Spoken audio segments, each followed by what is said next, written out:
Hello everyone, it's Alexa. I hope you guys are enjoying your summer. I know I am. I have enough time to paint, so I'm back with more videos. So going back to sometime in June, I was thinking about the gifts I could make for Father's Day, and knowing that my dad has a liking for sailing and the ocean, I decided to paint just that.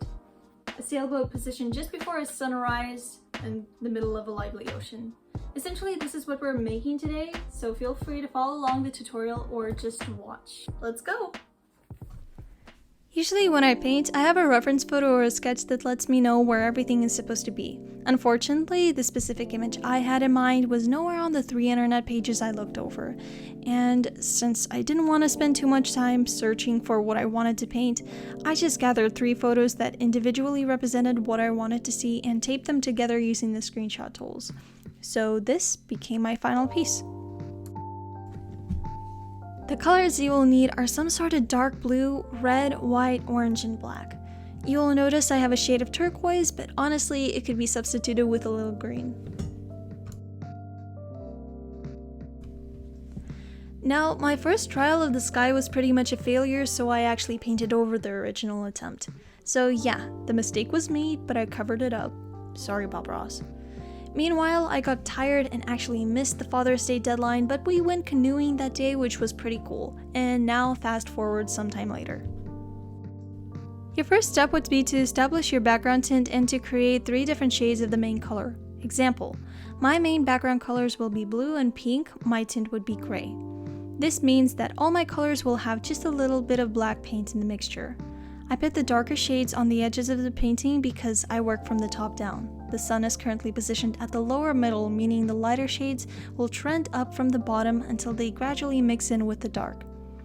The pink will come in just in the lower quarter above the horizon. Unlike the blue, the darker shades of pink are actually closer to the sun due to the natural scattering of sunlight, so create somewhat of a light pink halo around the sun.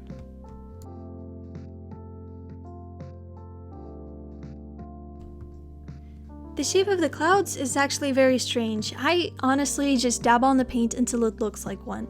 My main tip with the clouds is that you should always have a point of perspective, and in this case, it's the sun. So each cloud should look like it's almost facing the sun. I kept forgetting about perspective in the beginning, so my other paintings usually looked pretty flat. If you noticed, I actually made very light strokes of paint to represent the direction of the sun's rays, so if that helps, you could do that too. Another tip is to make clouds darker on the bottom and lighter on the tops, as if they're almost blending into the color of the sky.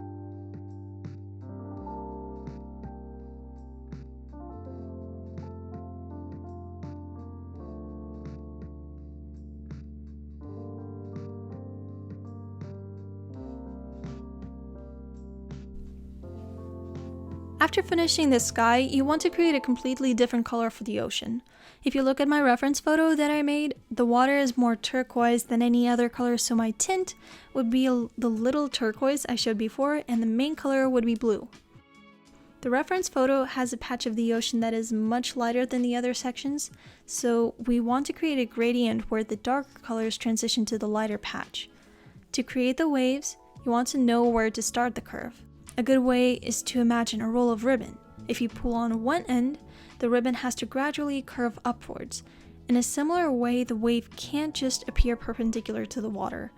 I'm painting the larger waves first and adding the darkest colors of the ocean.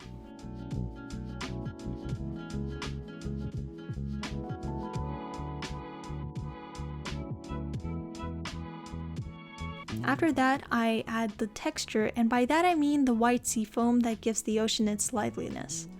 For that, just use a dry brush with only the tips dipped in white paint. You want the ocean sprays to look very loose and natural. Add a few smaller waves by adding smaller curves upwards. The inside of the wave is lighter because it's lifted from the water. Any other details can be added with a dry brush applied as little dabs.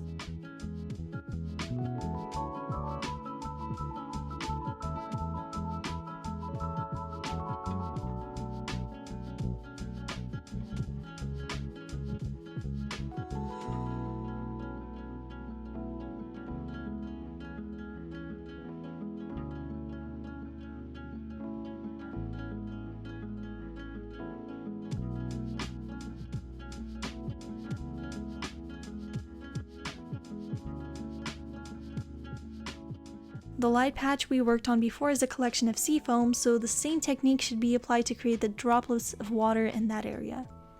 Just imagine seeing a wave. If it comes crashing down, it leaves a mark, so add a few ripples in the water by gently swiping a brush with the lighter color.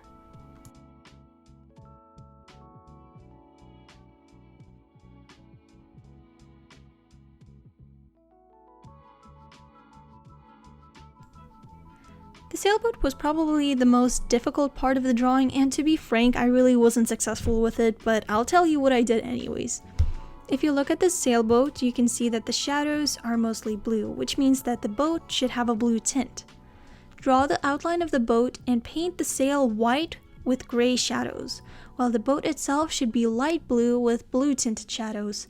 I outlined the sail with gray and black because that was part of the image, so you could do that as well.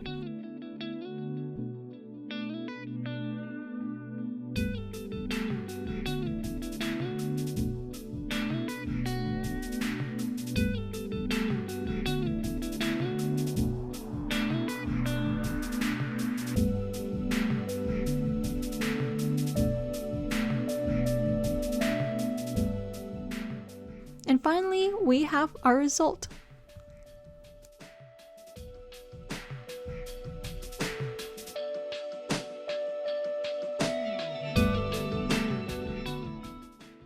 Once again, thank you guys for watching, and if you're successful with this endeavor, then leave a comment below talking about your result or any suggestions you may have. I'll see you guys later. Bye!